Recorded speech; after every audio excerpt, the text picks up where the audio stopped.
ایک ایسا واقعہ جس نے برصغیر میں ایک نئی کشیدگی کو جنم دیا اور چند دنوں میں برصغیر پاک و ہند میں جنگ برپا کر دی۔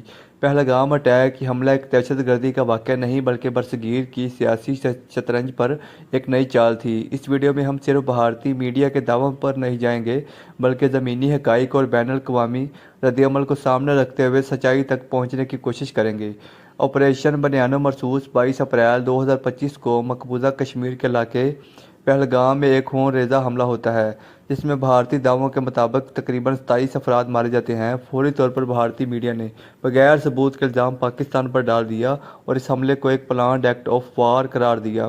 بھارت نے TRS کو ذمہ دار ٹھہرایا اور دعویٰ کیا کہ اس کے روابط پاکستان سے ہیں، مگر کیا واقعی ایسا ہے؟ پاکستان میں اس حملے کی شدید مذمت کی۔ دفتر خارجہ نے واضح بیان دیا کہ پاکستان دہشت گردی کی ہر شکل صورت میں مذمت کرتا ہے اور بھارت کا پاکستان پر الزام روایتی الزام تراشی ہے جس کا مقصد کشمیریوں کی آواز کو دبانا ہے۔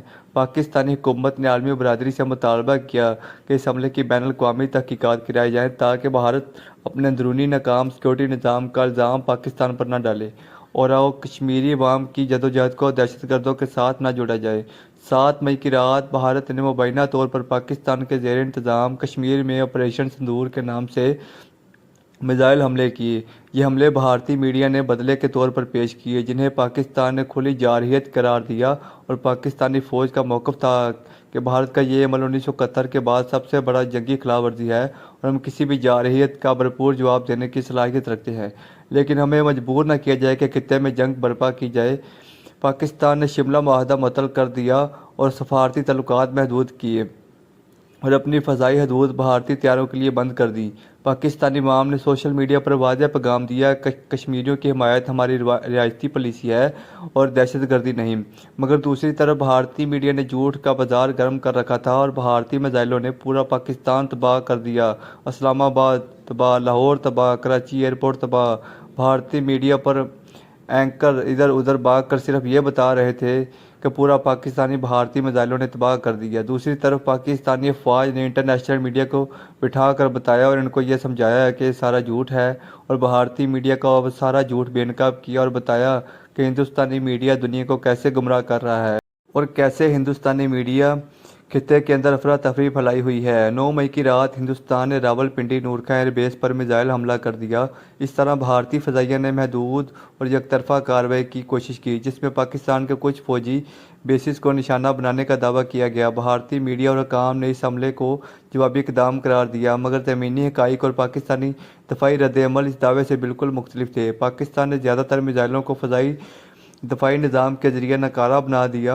پاکستانی فضائیہ نے فوری طور پر رد عمل دیا اور کچھ علاقوں میں الارم بجائے گئے مگر کوئی بڑا نقصان رپورٹ نہیں ہوا، مگر دوسری طرف انڈین میڈیا نے شور مچایا ہوا تھا کہ ہماری سینا نے پورا پاکستان تباہ کر دیا، آج پاکستان دنیا کے نقشے سے ختم ہو جائے گا۔ اسی رات پاکستان نے فیصلہ کیا اور سنت رسول صلی اللہ علیہ وسلم کے عین مطابق صبح فجر کی نماز ادا کرنے کے بعد آپریشن کا آغاز کیا گیا جس کا نام رکھا گیا آپریشن بنیان مرصوص۔ آپریشن بنیان مرصوص کا نام قرآن مجید فرقان حمید کی سورۃ صف کی آیت نمبر 4 سے لیا گیا جس میں اللہ رب العزت نے ارشاد فرمایا، بے شک اللہ تعالیٰ ان لوگوں سے محبت کرتا ہے جو اس کی راہ میں اس طرح صف باندھ کر لڑتے ہیں گویا وہ سیسہ پلائی ہوئی دیوار ہیں۔ آپریشن بنیان مرصوص کا آغاز پاکستان کی طرف سے 9 مئی 2025 کی رات کو بھارتی جارحیت کے جواب میں کیا گیا۔ یہ ایک منظم فوجی اور مؤثر جوابی کارروائی تھی جس میں پاکستان کی تینوں مسلح افواج نے مربوط انداز میں دشمن کے فوجی اہداف کو نشانہ بنایا۔ اس آپریشن میں یہ ٹینسن طیارے، الفتح میزائل، ڈرون اور سائبر یونٹس نے اہم کردار ادا کیا۔ رسول اللہ صلی اللہ علیہ وسلم ہمیشہ جنگ میں پہل نہیں کرتے تھے، دشمن پر رات کو حملہ نہیں کرتے تھے اور اخلاقی بنیادوں پر جواب دیتے تھے۔ رات کی تاریکی میں بزدلانہ حملہ کرنا اسلام اور مسلمانوں کے شایان شان نہیں۔ اس طرح ہماری افواج نے رات کی تاریکی میں حملہ کرنے کے بجائے صبح فجر کی روشنی میں بھارت پر حملہ کیا۔ آپریشن بنیان مرصوص کا یہی تصور تھا کہ پہلے بھارت نے حملہ کیا اور جواب میں پاکستان نے شجاعت اور بہادری سے سنت رسول عطا کی۔ آپریشن بنیان مرصوص کے دوران پاکستان نے 10 مئی 2025 کو بھارت کے کئی اہم فوجی اہداف کو نشانہ بنایا جس سے بھارت کو شدید نقصان اٹھانا پڑا۔